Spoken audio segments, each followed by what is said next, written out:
Laissez-moi vous parler de la douleur musculaire chronique, qui est une condition très courante pour les visites dans une clinique orthopédique de nos jours. Nous avons tellement de personnes qui ont des emplois de bureau et qui passent des heures à travailler sur leur système.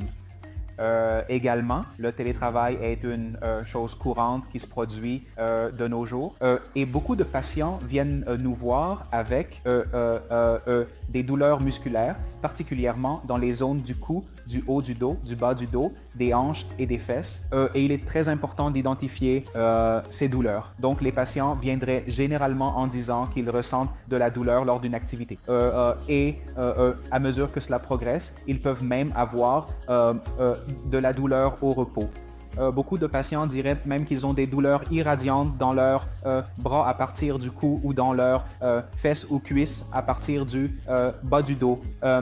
Beaucoup de patients confondent cela avec une douleur de type sciatique dans le membre inférieur ou avec une douleur de type compression nerveuse discale dans le membre supérieur et ils s'inquiètent et viennent nous consulter.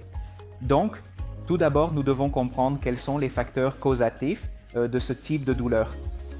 Il y a essentiellement 4 facteurs causatifs principaux. Le premier étant l'ergonomie de la posture.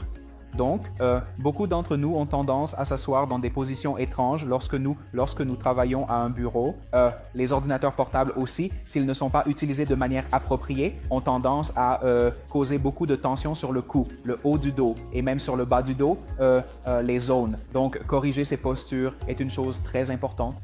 Utiliser nos smartphones quand nous sommes au lit est aussi une pratique courante de nos jours.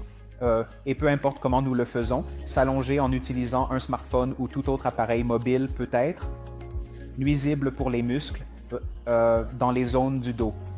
Donc c'est la première cause principale. La deuxième cause est le manque d'activité physique appropriée.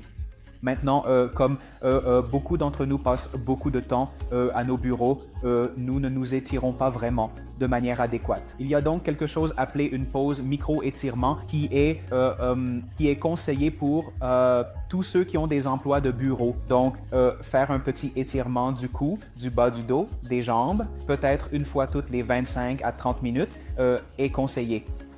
Aussi au travail, d'autres choses qui peuvent être faites pour prévenir ce type de douleur musculaire chronique seront de minimiser la consommation de caféine, d'augmenter la consommation d'eau et d'avoir une bonne quantité d'aliments riches en vitamine C. Travailler à la lumière naturelle chaque fois que possible est également conseillé.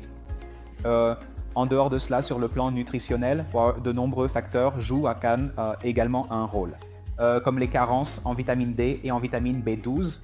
Ceux qui sont déficients en protéines et n'ont pas un apport adéquat en microminéraux ont également tendance à en souffrir plus fréquemment. La consommation d'eau, comme je l'ai mentionné plus tôt, est extrêmement importante. Et le dernier facteur causal ici est le stress. Très souvent, nous voyons des manifestations physiques du stress et